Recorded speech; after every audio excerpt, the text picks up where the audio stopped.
Namaskar, I'm Manoj Kumar. Welcome to in the program Press Meet. In this program, we cover press conference, media interaction, and a speech of the chief guest at the program. So, without spending so much time, let's go to the event. मेरा नाम साक्षी रोथान है and मैं Rockstar group of institution की को founder हूँ and हम लोग पूरे साल बच्चों को ट्रेनिंग करवाते हैं डिफरेंट डांस स्टाइल्स में। मैं खुद एक आर्टिस्ट एंड परफॉर्मर हूँ एंड पिछले 10 साल से मैं डांस सीख भी रही हूँ और सिखा भी रही हूँ। लोग अक्सर सोचते हैं कि एक एज में आके हमें डांस सीखना बंद कर देना चाहिए या एक एज में आके लोग स्टेगनेंट हो जाते हैं, बट मेरा मानना है there is no age for learning. So आज भी जब भी मुझे मौका मिलता है, अभी भी मैं बहुत सारे कोर्सेज करती रहती हूँ। जितने मैं कोर्सेज करती हूँ मेरी कोशिश होती है कि मैं बच्चों को उसमें एक्सेल करवा सकूँ और उनको उस चीज़ के लिए प्रेरित कर सकूँ और उनको बेस्ट दे सकूँ। जैसे कि मैंने बताया कि मैं खुद एक परफॉर्मर हूँ, तो बचपन से ही काफ़ी सारे कॉम्पिटिशन्स और काफ़ी सारे इवेंट्स में पार्टिसिपेट किया है। कुछ कॉम्पिटिशन्स में जीता भी है, कुछ कॉम्पिटिशन्स में सिर्फ मोटिवेशन मिली है, कॉन्फिडेंस इम्प्रूव हुआ है। एंड रिसेंटली जो हमारा कॉम्पिटिशन हुआ था साउथ कोरिया में, I also participated in that, मैं भी उसका हिस्सा थी। तो मैंने एडल्ट कैटेगरी में फोकलोर डांस में पार्टिसिपेट किया था, सोलो कैटेगरी में, and more than 20 participants were there उसमें। एंड वहाँ पे मुझे भी fortunately I got the gold medal in that also. So ये एक मेरे लिए बहुत अचीवमेंट की बात थी कि जिस कंपटीशन में मैं अपने बच्चों को लेके जा रही हूँ उसमें मैं भी एक अचीवमेंट हासिल कर रही हूँ। सो ये एक मेरे लिए बहुत ही बड़ा इंटरनेशनल लेवल पे एक अचीवमेंट करना मेरे लिए भी बहुत गर्व की बात थी। सो डांस फॉर्म्स की कमी नहीं है इंडिया या इंटरनेशनली। सो जैसे हम अपने भारत की बात करें तो विभिन्न प्रकार के हमारे डांस स्टाइल्स हैं। फोक डांसेस में अगर आप देखोगे बहुत सारी वैरायटीज़ हैं, चाहे वो भंगड़ा हो, लावनी हो महाराष्ट्र का, तमिलनाडु का कोई फोक डांस हो, तो एवरी स्टेट का कोई ना कोई फोक डांस है। प्लस हमारे इंडियन क्लासिकल डांसेस जिसमें चाहे कथक का है, भरतनाट्यम, उड़ीसी, मणिपुरी डांस, ऐसे बहुत सारे डांसेस है, 7 to 8 डांस फॉर्म्स है। एंड देन बात आती है इंटरनेशनल डांस फॉर्म्स की, जो आजकल सब लोग पसंद करते हैं, वीडियोस में देखते हैं या आपने देखा होगा रियलिटी शोज़ में आजकल पॉपुलर है। उसमें हिप हॉप आ गया है, कंटेम्प्रेरी डांस आ गया है, बैले जो बहुत ही टेक्निकल डांस है, देन बेली डांसिंग आजकल गर्ल्स के लिए बहुत अच्छा एक ऑप्शन है डांसिंग का। देन उसमें सालसा आ गया कपल डांसेस में, flamenco, bachata, and there are lot of dances, कोई कमी नहीं है।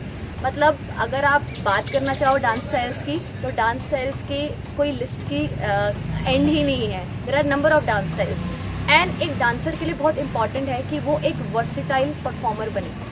सिर्फ एक डांस फॉर्म को तराशना अच्छी बात है, एक डांस फॉर्म आपका फोटे हो सकता है, बट एज अ डांसर आपको हर चीज़ की नॉलेज होनी चाहिए। और यही चीज़ हम अपने इंस्टीट्यूट में सिखाते हैं कि how to become a dancer. तो एक डांसर को रिदम की नॉलेज, बीट की नॉलेज होनी चाहिए और अलग अलग गानों पे कैसे डांस करना है वो आना चाहिए। तो उसके लिए डिफरेंट डांस स्टाइल्स को सिखाया जाता है। जैसे कि हमारे पास डिफरेंट कोर्सेज होते हैं, तो हम उसमें अलग अलग कोर्सेज में बच्चों को अलग अलग डांस फॉर्म सिखाते हैं ताकि उनको एक अलग वर्सेटैलिटी मिले और वो कोई भी गाना बजे उस हिसाब से वो डांस कर सके एंड अलग अलग कॉम्पिटिशन्स में भी अपने आप को रिप्रेजेंट कर सके। क्योंकि जब हम फॉरेन कंट्रीज़ में जाते हैं, स्पेशली इंटरनेशनल इवेंट्स में जाते हैं, तो वहाँ पे हर एक डांस फॉर्म की अलग कैटेगरी होती है एंड हर एक डांस की टेक्निकल एस्पेक्ट्स होते हैं, कैसे किस में क्या डांस करना है, अलग अलग तरह के रूल्स होते हैं। तो अगर किसी ने प्रोफेशनली वो चीज़ सीखी भी है, उसको फ्रॉम द स्टार्ट ABC से नॉलेज है बेसिक्स की, तो वही इंसान आगे जाके ऐसे लेवल के कॉम्पिटिशन में पार्टिसिपेट कर सकता है एंड अच्छा परफॉर्म कर सकता है। सो जो डिफरेंट डांसेस हैं हमारी डिफरेंट स्टेट्स के, सबकी अपनी अपनी कॉस्ट्यूम है, अपना अपना एक कल्चर है। कोई डांस फॉर्म है जो सिर्फ बहुत सारे प्रॉप्स के साथ डांस किया जाता है, कोई है जिसमें बहुत सारी ग्रुप फॉर्मेशंस होती हैं। तो अलग अलग डांसेस को सीखने में बहुत टाइम लगता है एंड बहुत ज़्यादा आपको मेहनत करनी पड़ती है। एक डांस फॉर्म, चाहे हम इंडियन डांस फॉर्म लें या इंटरनेशनल डांस फॉर्म लें, हर की एक अलग पहचान होती है और जब हम कॉम्पिटिशन्स में जाते हैं तो हम उसको अकॉर्डिंगली पार्टिसिपेट करते हैं। जैसे कि हम साउथ कोरिया गए थे तो हमने एक फोकलोर कैटेगरी में परफॉर्म किया था, तो उस कैटेगरी में दुनिया भर के फोक डांसेस, आप सोचिए हम सिर्फ भारत की बात कर रहे हैं तो दुनिया में कितने सारे कंट्रीज़ हैं, तो हर कंट्री का हर उसके छोटे छोटे भागों का कोई ना कोई फोक डांस होता है। जैसे मलेशिया का कोई अलग है, थाईलैंड का कोई अलग है, एंड देन चाहे वो कोरिया हो गया, सबका अलग अलग कल्चर है। तो ऐसे सारे डांसेस एक स्टेज में परफॉर्म होते हैं एंड हमें उन डांसेस को देख के अलग अलग कल्चर के बारे में सीखने को मिलता है। स्पेशली हम ऐसी कंट्री से आते हैं, इंडिया, जो बहुत ही कल्चरली रिच है।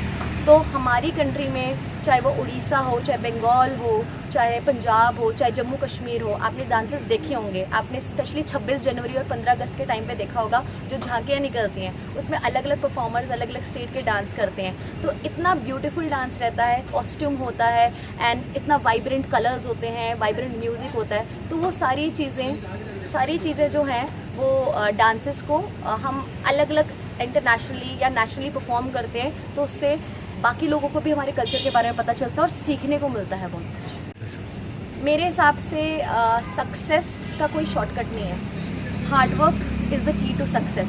बट मैं इसके साथ ये भी कहना चाहूँगी कि हार्ड वर्क के साथ स्मार्ट वर्क करना भी ज़रूरी है। कई लोग सिर्फ मेहनत करते रहते हैं, बट उनको ये नहीं पता चलता कि मुझे कब कौन सी चीज़ किस टाइम पे करनी चाहिए। सो अपॉर्चुनिटी को ग्रैब करना, उस हिसाब से मेहनत करना, अपना रूटीन शुरू से एक फोकस रखना, आई थिंक वही इंसान सक्सेसफुल हो सकता है। जैसे कि हमारे पास बच्चे आते हैं, छोटी उम्र से ही आने लगते हैं, तो एक माइंडसेट क्रिएट किया जाता है बच्चों को कि रूटीन में पेरेंट्स की तरफ से एंड टीचर्स की तरफ से कि आपने आगे जाके इस लेवल को अचीव करना है। तो अगर वो बच्चा उस गोल के साथ रखे, ध्यान में रखे, and it's not only dance की बात कर रही हूँ, चाहे वो पढ़ाई हो, चाहे वो कोई भी अदर एक्टिविटी हो, एक अपना गोल सेट करना, उसके लिए थोड़ा थोड़ा करके मेहनत करना सालों, एंड स्मार्ट वर्क करना कि अलग अलग जगह से अलग अलग चीज़ों को ग्रैब करना और इनकॉर्पोरेट करना, उनको मिलाना अपनी चीज़ों में, वही चीज़ आई थिंक सक्सेसफुल होने में हमें हेल्प करती है।